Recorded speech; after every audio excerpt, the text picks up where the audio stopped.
Welcome to Y R exam study. आज है 3 फरवरी और इससे जुड़े जितने इम्पोर्टेंट करंट क्वेश्चन बन सकते हैं हम इस वीडियो में डिस्कस करेंगे। वीडियो की जो पीडीएफ होगी वो हमारे टेलीग्राम चैनल मिल जाएगा, जिसका लिंक वीडियो के डिस्क्रिप्शन बॉक्स में दिया गया। और बता दें, इस वीडियो के अंत में एक क्वेश्चन दिया जाता है क्वेश्चन, और उससे जुड़े जितने फैक्ट हैं आपको लिखने चाहिए। तो चलिए शुरू करते हैं। हाल ही में विश्व आर्द्र भूमि दिवस कब मनाया गया? तो विश्व आर्द्र भूमि दिवस यह मनाया गया कब? यह मनाया गया है 2 फरवरी को। 2 फरवरी को विश्व आर्द्र भूमि दिवस मनाया जाता है। विश्व आर्द्र भूमि दिवस या विश्व वेटलैंड डे। इस बार के विश्व आर्द्र भूमि दिवस 2026 की थीम है आर्द्र भूमि और पारंपरिक ज्ञान सांस्कृतिक विरासत का उत्सव है। ठीक है, तो 2 फरवरी को रूमेटाइड आर्थराइटिस जागरूकता दिवस मनाया जाता है। तो ये क्यों मनाया जाता है? ये मनाया जाता है, रूमेटाइड आर्थराइटिस को अक्सर केवल जोड़ों को दर्द के रूप में समझा लिया जाता है, जबकि वास्तव में यह दीर्घकालिक ऑटोइम्यून बीमारी है जो पूरे शरीर को प्रभावित कर सकती है और जीवन की गुणवत्ता पर गहरा असर डालती है।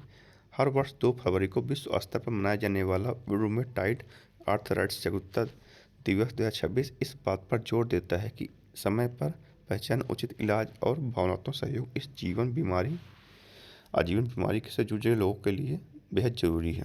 ठीक है, अगला है, हाल ही में कहाँ आर्किड की एक नई प्रजाति खोजी गई है? तो कहाँ खोजी गई है? तो यह खोजी कहाँ, जानते हैं कहाँ? केरल में। वैज्ञानिक ने केरल के कंथलूर में क्षेत्र में आर्किड की एक नई प्रजाति की खोज की है। जनवरी 2026 में घोषित इस खोज से यह स्पष्ट होता है कि भारत के वन क्षेत्र आज भी अनेक अपरिचित और अनोखी वनस्पति प्रजाति का घर है। ठीक है, केरल, तो ये मैप में केरल कैपिटल क्या है? तिरुवनंतपुरम। सीएम है पिनरई विजयन, गवर्नर कौन है? राजेंद्र अर्लेकर। और नारियल की जो भूमि है वो उसको हम कहते हैं केरल को। और सर्वाधिक नारियल भारत में कर्नाटक राज्य में होते हैं, और विश्व में सर्वाधिक नारियल होते हैं कहाँ? यह होते हैं इंडोनेशिया में। और जो है केरल जो है रबर और काली मिर्च का सर्वाधिक उत्पादक राज्य भी भारत में है। ठीक है, तो प्रधानमंत्री नरेंद्र मोदी ने केरल में PM Svanidhi credit card launch किया। केरल ने बेसिलस सब्टिलिस को आधिकारिक रूप से अपने राज्य का सूक्ष्म जीव घोषित किया। व्यक्तिगत इलेक्ट्रिक वाहन अपनाने में केरल सबसे आगे रहा। केरल ने अनिवासी मतदाताओं के सत्यापन के लिए एरोनॉट लॉन्च किया।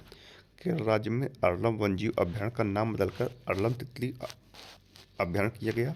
और केरल के जो मुख्य न्यायाधीश जो केरल में जो है ना, मुख्य न्यायाधीश जस्टिस सूर्यकांत ने केरल के वायनाड जिले में देश की पहली पेपरलेस अदालत का वर्चुअल उद्घाटन किया है। ठीक है, अगला देखते हैं, हाल ही में कहाँ के आदमपुर हवाई अड्डे का नाम बदलकर श्री गुरु रविदास महाराज जी हवाई अड्डा किया गया? तो कहाँ किया गया? तो यह किया गया पंजाब में जलंधर स्थित आदमपुर हवाई अड्डे का नाम बदलकर श्री रविदास महाराज जी हवाई अड्डा रखा गया, जिससे भक्ति आंदोलन के महान संत और समाज सुधारक श्री गुरु रविदास की विरासत को सम्मान मिला है। पंजाब, तो ये मैप में पंजाब कैपिटल क्या? चंडीगढ़। सीएम भगवंत मान, गवर्नर कौन है? गुलाब चंद कटारिया। ठीक है, तो पंजाब में मुफ्त कैशलेस स्वास्थ्य सेवा प्रदान करने के लिए मुख्यमंत्री सेहत योजना शुरू की गई। पंजाब में पहली डाक सेंचुरी लुधियाना में शुरू की गई। पंजाब में लड़कियों के जन्म का सम्मान करने के लिए धीयाधी लोहड़ी मनाई गई। 69वें राष्ट्रीय स्कूल गेम्स का आयोजन पंजाब में किया गया। अगला है, हाल ही में किसे ग्रैमी अवार्ड से सम्मानित किया गया? तो किसे किया गया? यह किया गया दलाई लामा को। लॉस एंजलिस में आयोजित 68वें ग्रैमी अवार्ड में इतिहास रचते हुए 90 वर्षीय दलाई लामा ने अपना पहला ग्रैमी पुरस्कार जीता। तिब्बत आध्यात्मिक गुरु को यह उनका सम्मान स्पोकन वर्ड एल्बम मेडिटेशन के लिए मिला है। तो किसके लिए मिला है? यह मिला मेडिटेशन के लिए मिला है। अब व्यक्तिगत श्रेणी में सीता सिलेक को सुभाष चंद्र बोस राष्ट्रीय आपदा प्रबंधन पुरस्कार 2026 के चुना गया। नमिता गोखले को भारतीय हरिश्चंद्र लाइफ टाइम अचीवमेंट पुरस्कार से सम्मानित किया गया। दिग्गज अभिनेता धर्मेंद्र और केरल के पूर्व मुख्यमंत्री वीएस अच्युतानंद को पद्म विभूषण मरणोपरांत से सम्मानित किया गया। शुभांशु शुक्ला को अशोक चक्र से सम्मानित किया गया।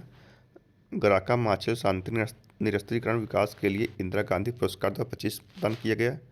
11वें अजंता एलोरा प्रतिष्ठित पद्म पाणि पुरस्कार अंतर्राष्ट्रीय फिल्म महोत्सव में इलैयाराजा को प्रदान किया गया और चंद्रना सिन्हा को भारतीय रेलवे का सर्वोच्च सम्मान प्रदान किया गया। ठीक है, अगला देखते हैं। हाल ही में कहाँ अग्नि परीक्षा अभ्यास के लिए सेना और आईटीबीपी ने संयुक्त अभ्यास किया? संयुक्त युद्ध अभ्यास कहाँ किया है? इन्होंने किया कहाँ? अरुणाचल प्रदेश में। अरुणाचल प्रदेश में आयोजित यह एक संयुक्त प्रशिक्षण अभ्यास था जिसमें भारतीय सेना और भारतीय तिब्बत सीमा पुलिस के जवानों ने भाग लिया। इस अभ्यास का उद्देश्य आपसी समन्वय और युद्ध क्षेत्र में प्रभावशीलता को बढ़ाना है। तो युद्ध अभ्यास, तो भारत मालदीव श्रीलंका का 17वां दोस्ती समुद्री अभ्यास 17 जनवरी 2026 को माले में हुआ।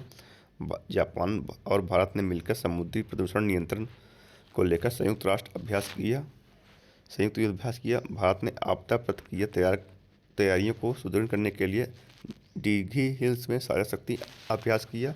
चीन के नेतृत्व और रूस व ईरान की भागीदारी वाला विल फॉर पीस 2026 नामक संयुक्त नौसैनिक अभ्यास दक्षिण अफ्रीका के साइमन टाउन में शुरू किया गया।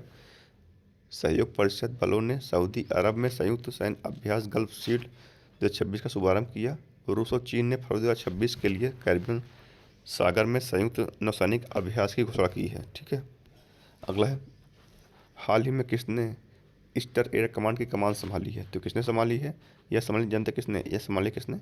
इंद्रपाल सिंह वालिया। एयर मार्शल इंद्रपाल सिंह वालिया को महत्वपूर्ण जिम्मेदारी मिली है। उन्होंने भारतीय वायुसेना के ईस्टर्न एयर कमांड के नए air officer commanding in chief का पदभार संभाला है। तो टाटा कम्युनिकेशन ने गणेश लक्ष्मी नारायण को प्रबंध निदेशक और नियुक्त किया है। भारतीय महिला फुटबॉल टीम के कोच अमेलिया वाल्व रेड को नियुक्त किया गया है। कैजाद भरूचा को HDFC बैंक का पूर्वकालीन निदेशक के रूप में नियुक्त किया गया है। रेमंड लाइफ स्टाइल ने सत्यकी घोष को CEO नियुक्त किया है। MB पाठक पश्चिमी समुद्र तट के कोस्ट गार्ड के तौर पर कार्यभार संभाला है। मेटा ने दीना पावलेक मैक कार्मिक को अपना अध्यक्ष नियुक्त किया है। प्रवीण वशिष्ठ को केंद्रीय सतर्कता आयोग के सतर्कता नियुक्त किया गया है। और महेंद्र सिंह धोनी को बजाज पुणे के ग्रैंड टूर 2026 का गुडविल एम्बेसडर बनाए गए हैं। अगला है, हाल ही में कहाँ फ्यूचर वारफेयर कोर्स का 3रा एडिशन लॉन्च किया गया? तो कहाँ लॉन्च किया गया? यह लॉन्च किया गया कहाँ जानते हैं? किया गया नई दिल्ली में। अब नई दिल्ली में, तो ये है मैप में दिल्ली की कैपिटल क्या है? रेखा गुप्ता CM है।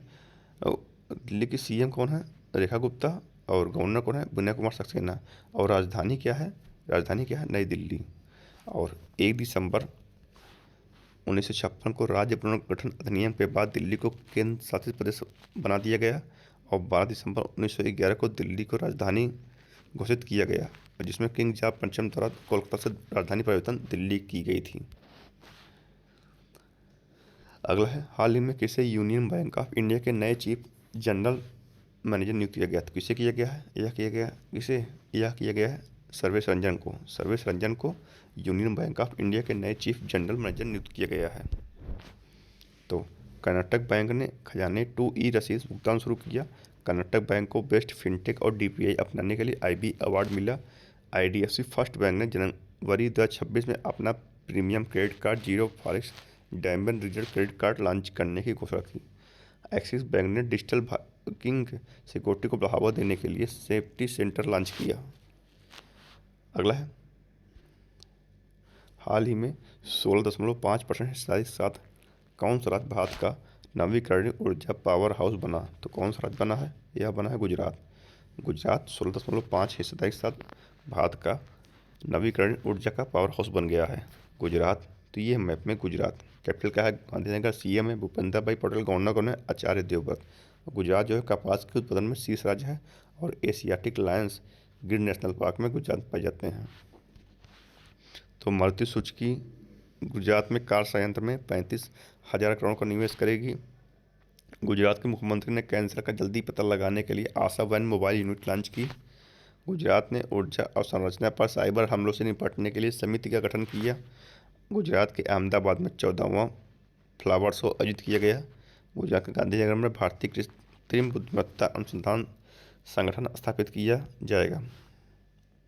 अगला है, हाल ही में मेबेलिन न्यूयॉर्क ने किसे भारत के लिए अपना ब्रांड एम्बेसडर नामित किया? तो मेबेलिन न्यूयॉर्क ने किसे नामित किया है? यह किया है किसे? कियारा आडवाणी को। मेबलिन न्यूयॉर्क में बॉलीवुड स्टार कीरा अडवाणी को भारत के लिए अपना नया ब्रांड एम्बेसडर नियुक्त किया है।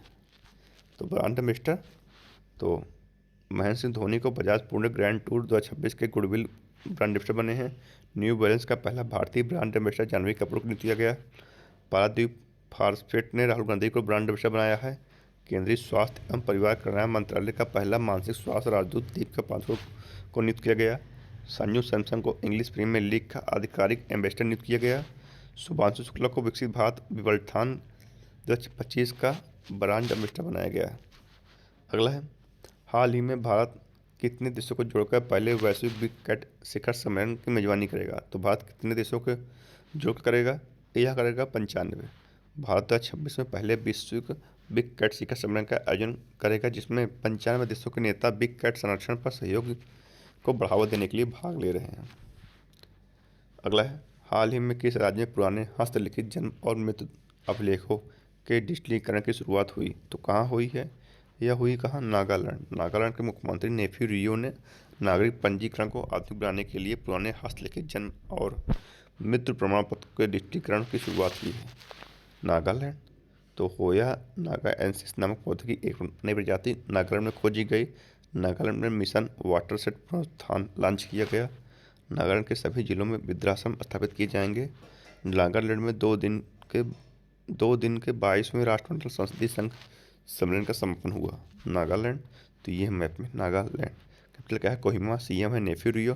गवर्नर कौन है? अजय कुमार भल्ला। ठीक है, तो आज ये था आज का करंट अफेयर। अब करते हैं कल का। तो कल का है, पहले प्रश्न देखते हैं। तो हाल ही में भारत ने अपना पहला एआई पावर्ड यूनिवर्सिटी कहाँ लॉन्च किया? तो कहाँ किया? तो इसका उत्तर है कहाँ किया? मेरठ में। ठीक है, अब रिवीजन। तो संयुक्त राष्ट्र ने वर्ष 2025 को अंतर्राष्ट्रीय सहकारिता वर्ष घोषित किया, जिसकी थीम है cooperative build a better world. सहकारिताएं एक बेहतर विश्व का निर्माण करती हैं। एशिया मैन्युफैक्चरिंग इंडेक्स में चीन शीर्ष पर तथा भारत छठे स्थान पर रहा। 2025 में चीन की जनसंख्या 30 लाख घट गई। ब्राज़ील और नाइजीरिया ने भारत में दवा कंपनियों के निर्यातक बन गए हैं। विश्व आर्थिक मंच सम्मेलन दावोस में शुरू हुआ। एतिहाद एयरवेज को दुनिया के सबसे सुरक्षित एयरलाइन घोषित किया गया। मारिया मचाडो ने डोनाल्ड ट्रंप को अपना शांति पुरस्कार सौंप दिया। भारत दुनिया का दूसरा सबसे बड़ा 5G सब्सक्राइबर वाला देश बना है। भारत का पहला राष्ट्रीय आदिवासी चिकित्सा क्षमता निर्माण कार्यक्रम हैदराबाद में आयोजित किया गया। आर्यन वर्ष ने भारत के 92वें ग्रैंड मास्टर बने। भारत ने इजरायल के साथ मत्स्य पालन और जलीय कृषियों में सहयोग बढ़ाने के लिए संयुक्त घोषणा पत्र पर हस्ताक्षर किए। मध्य प्रदेश सरकार ने डिजिटल इंडिया भाषण डिवीजन के साथ एक समझौते पर हस्ताक्षर किए हैं। भारत के पहले संप्रभु एआई पार्क की स्थापना तमिलनाडु में की जाएगी। मार्च में भारत में इलेक्ट्रिसिटी समिट 2026 का आयोजन किया जाएगा। आंध्र प्रदेश में दुनिया का सबसे बड़ा ग्रीन अमोनिया प्रोजेक्ट लगाया गया। तो ये था रिवीजन। अब पूछते हैं आपसे आज का प्रश्न। तो आज का प्रश्न है आपसे, हाल ही में 2026 में छठा नेशनल क्रॉप न्यूट्रिशन समिट कहाँ आयोजित किया जाएगा? तो कहाँ किया जाएगा? इसका उत्तर आपको कमेंट में देना है। ठीक है, इसका उत्तर कमेंट देंगे तो कल इस उत्तर का आंसर हम आपको वीडियो में देंगे। तो आज की इस वीडियो में इतना ही। अगर वीडियो पसंद है तो लाइक और शेयर जरूर कीजिए दोस्तों। धन्यवाद।